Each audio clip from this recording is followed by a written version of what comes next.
Iyo uvuze igisirikare cy'Uburusiya ako kanya mu ntekerezo zawe hatazamo amashusho y'intambara ziri kubera mu bihugu nka Ukraine, indege z'intambara mu kirere ndetse n'izindi nkuru nyinshi zibigarukaho, ndetse tutibagiwe n'uko umuyobozi wacyo Perezida Vladimir Vladimirovich aba umwe mu bituma abanzi bose batekereza kabiri mbere yo gutekereza kugirana amakimbirane nacyo.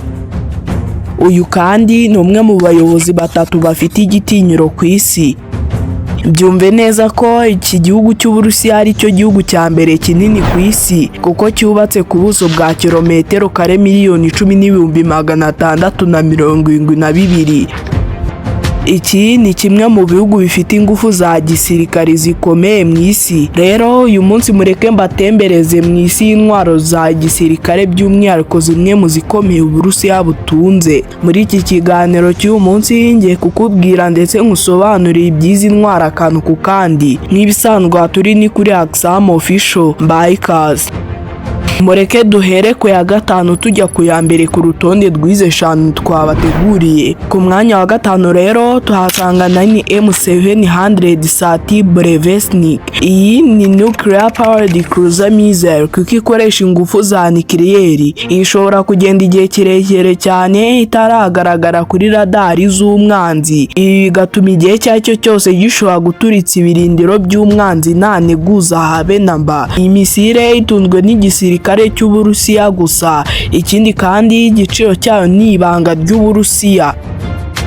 Ku mwanya wa kane turasanga Siri M22 Zircon. Iyi Zircon ni hypersonic missile yagenewe kurwanya amato manini ndetse no kurwanira ku nkombe z'inyanja. Iyi ifite umuvuduko ungana n'inshuro 5 z'umuvuduko w'ijwi kandi nta radari byoroshye ko yapfa kuyibona cyangwa ngo hagire ikihagarika mu nyanja. Iyi rero ifite agaciro ka miliyoni 10 z'amadolari ya Amerika, mu manyarwanda narenga miliyari 14. Kandi nayo itunzwe n'igisirikare cy'Uburusiya gusa. Tudatinze ku mwanya wa gatatu hari KH-47 M2 Kinzhal. Iyi ni misile ikomeye cyane ishyirwa ku ndege z'intambara cyangwa se fighter jets. Iyi kandi ishobora kugenda inshuro 10 z'umuvuduko w'ijwi. Byumvikana ko wagerageza kuyihagarika yamuca muri humye, uretse ibisasu byabugenewe bihagarika ibindi biri mu bwoko bwa interceptors.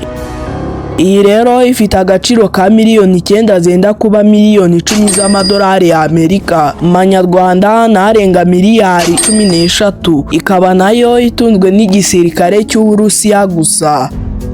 Ku mwanya wa kabiri hari yitwa Avangard Hypersonic Glide Vehicle. Ishobora kugenda inshuro 5 z'umuvuduko w'ijwi, yewe na radari ntizishobora kuyibona kandi nta gikoresho cyacyo cyose cyabasha kuyihagarika mu gihe iri mu kazi kayo. Iyi ni intwaro ifite ikoranabuhanga rigezweho kandi rihanitse. Iyi rero igiciro cyayo ni ibanga ry'Uburusiya kubw'umutekano w'intwaro zabo.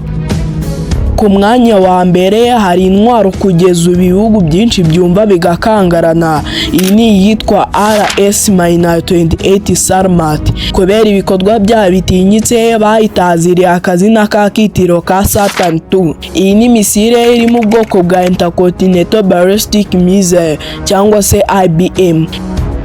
Iyi ishobora gutembera mu bihugu byose biri ku isi mu kanya nk'ako guhumbya. Iyi kandi ikagira ubushobozi bwo gutwara nuclear warheads nyinshi icyarimwe. Byumvikana ko igihugu yaraswaho cyaba gihuye n'akaga ku buryo gishobora gusigara kivugwa mu mateka, bityo rero kikaba cyanakudwa ku ikarita y'isi. Izi ntwaro kare 5 ni zimwe mu zituma Uburusiya bufatwa nk'igihugu gifite igitinyiro mu bya gisirikare ku isi. Ikindi kandi Uburusiya bukunze kwirinda kugira ibindi bihugu byinshi buha intwaro bwakoze.